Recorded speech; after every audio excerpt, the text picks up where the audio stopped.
Nazis are parading comfortably around in Columbus, Ohio for a reason.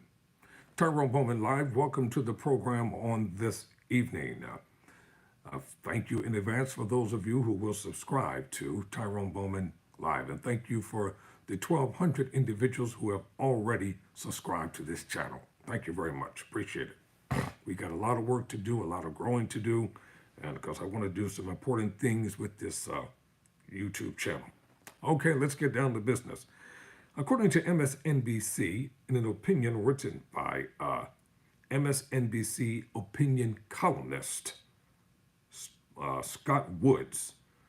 So let's get down to his opinion that he wrote.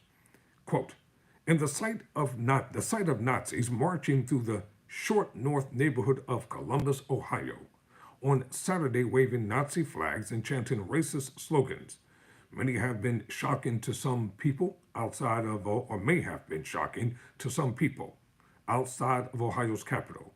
But the spectacle shouldn't have surprised anyone who lives here. Although an expert who monitors white supremacist activity told the New York Times that a St. Louis area group called the Hate Club had claimed responsibility for the march in Columbus. The idea that Nazis don't live in Columbus, that they are exclusively bad actors U-hauling into town on a day trip is ridiculous. After all, that expert on white supremacist activity told the Times that the Hate Club may have marched Saturday as part of a rivalry with a similar group right here in Ohio. Could that club's rival have been the group that in May 2023 crashed a drag brunch fundraiser for a youth center in Columbus's Frankton neighborhood? Andrew Englund, who founded the Daily Stormer, one of the most visited white supremacist websites in the world, grew up in a Columbus suburb. He attended Columbus State Community College and Ohio State University. White supremacy doesn't just live here, it thrives here. I understand why city officials, including the mayor, have to pretend otherwise. It's hard to entice people and businesses to move to your city if you seem to use to having Nazis in your backyard. But in the words of the great philosopher Marlo Stanfield, quote, you want it to be one way, but it's the other way, close quote. Nazis know where to go in Columbus. They go where they won't be confronted, or at least where they're not in any actual danger of physical harm. And while violence is a tenet of Nazism, the strain that occasionally pimples up here in Columbus picks its targets wisely, meaning where they are least likely to AFFO. This is why you see plenty of video of their self-guided gallery hop through the short north, but no confrontation. Theirs was a message and display for other white people. And like any other potential solution to racism, the work lies mainly at the feet of other white people. They were barely confronted here because as long as you don't stand in front of the television while the Buckeyes game is on, even terrorists marching can get a pass on the most of the popular street in town. To be clear, it's not just the Nazi stand on every corner of my city. Columbus is in Franklin County, one of only a handful of blue islands in any otherwise red state. The issue is that despite that, white supremacy is still comfortable here. Come see our nationally recognized science center, our burgeoning arts districts, and our seasonal collection of white supremacists. I'm mindful of the fact that while Columbus police were called to curtail the Nazis, they didn't make any arrest and no use of force was applied, unlike the 2020 when Black Lives Matter protesters in the short north were tear-gassed and beaten. How do police here explain such hypocrisy? I think I got a little film clip here that I'm going to play of the neo-Nazis marching. Let me get this. Let me get the sound here. They don't want to be seen. This Nazi stuff, like it started off as one little itchy spot in Ohio, but now it's clear it's not a bug bite, it's a rash. And it's oozing and spreading all over. It's disgusting. But it really doesn't help to pretend that you can't see it, Ohio. And it's not like it's hard to follow the plot here about what these guys are doing. In each of these instances, these Nazi groups are turning out in Ohio, and the purported motive behind the attempted arson at the Ohio church, it's all for the same reason: to harass and intimidate trans people and queer people. This thing this weekend with the guys in the red pajama suits and the swastika flag and the guy dressed up like Heat Miser, that was outside a drag brunch that was being held at a local Columbus, Ohio business. A drag brunch that was to benefit a nonprofit called Kaleidoscope Youth Center. The Nazis showed up outside that this weekend. When it was the Wadsworth, Ohio Nazi show of force a few weeks ago, that was also outside a drag performance.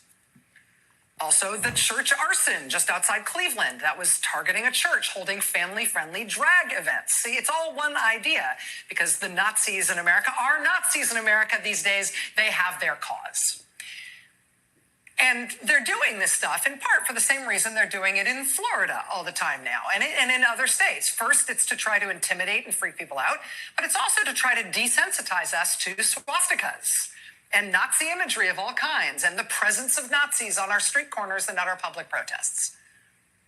It's so we expect it, I guess, so we're maybe not so shocked by it as much as we might otherwise be. If you're not down with that, though, if you are not excited by the little Nazis blooming like stinkweed everywhere these days, it might give you some pause, right? If you realize that the reason these Nazis keep turning out, the reason these Nazis are out there in the streets and on the street corners and in these public parks, the reason they keep doing this stuff is that they're cheering on what you've been doing in your day job. That might give you pause, right? If you started to notice what all these Nazis were doing and realized that what they were doing was pulling for your side. In Ohio, for example, it might give you pause if you were an Ohio Republican and you've been working on legislation to attack queer people and trans people. While at the same time, repeatedly, these guys are the crowds who are turning out to bolster that message, to make sure that the harassment and intimidation of queer and trans people has not just the imprimatur of state law, but also a Nazi flair. Right? You might think that would give you pause in Ohio to realize who is aligning themselves with your cause. It is not giving Ohio Republicans pause, apparently. Just in the last few days, they have been happy to hold new hearings on their proposed legislation to make the street Nazis very happy by further targeting trans people in Ohio. Okay, now let me pick it up from here. See, here's where the problem comes in at. With the incoming President Trump in January, these people are going to feel emboldened, strengthened, and invigorated to spread whatever it is that they spread. Hitlerism, Nazism. And you know what the worst part about this is? It's the institutional racism, especially within politics and within corporate America, where they dress up in shirts and ties and they pretend that they really care about equality and diversity. But deep down on the inside, they're just as vicious and cutthroat as the Nazis are.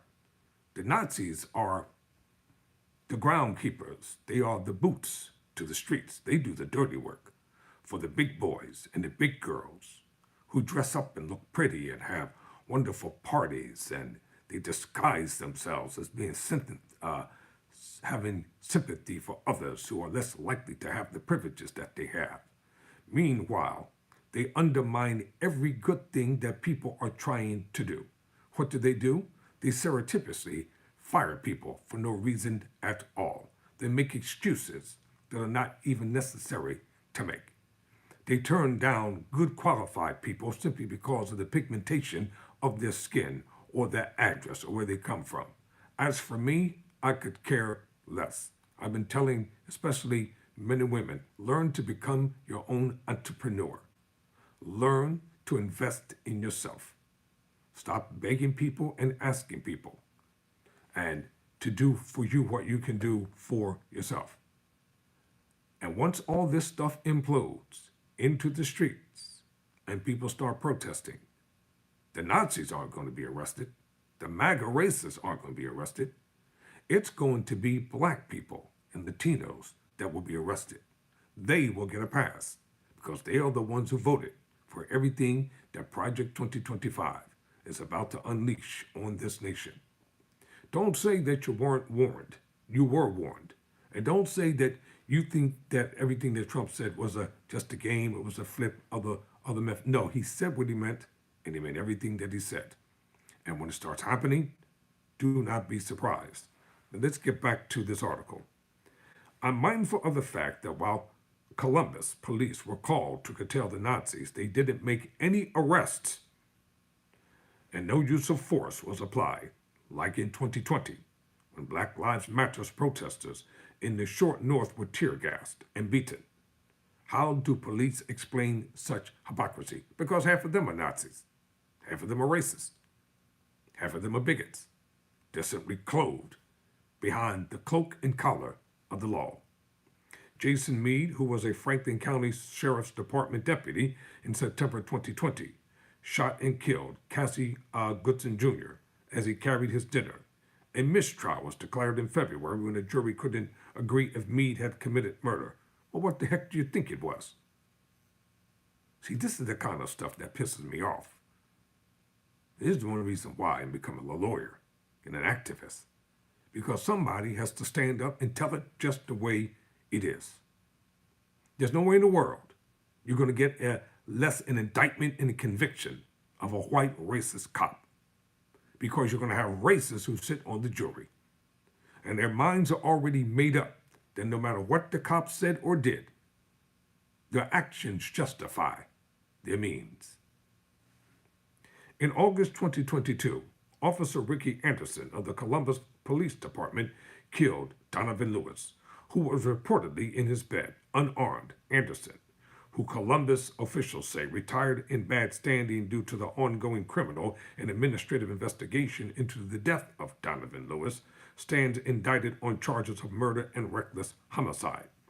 When Columbus Mayor Andrew Ginther said Saturday that the city leaders would monitor the situation in partnership with the Columbus Division of Police to ensure the safety and security of our city.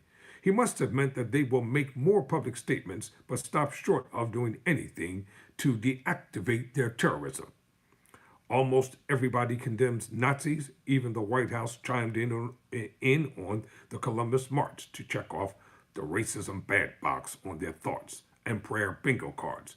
President Biden abhors the hateful poison of Nazism, anti-Semitism, and racism, which are hostile to everything the United States stands for, including protecting the dignity of our citizens and the freedom to worship.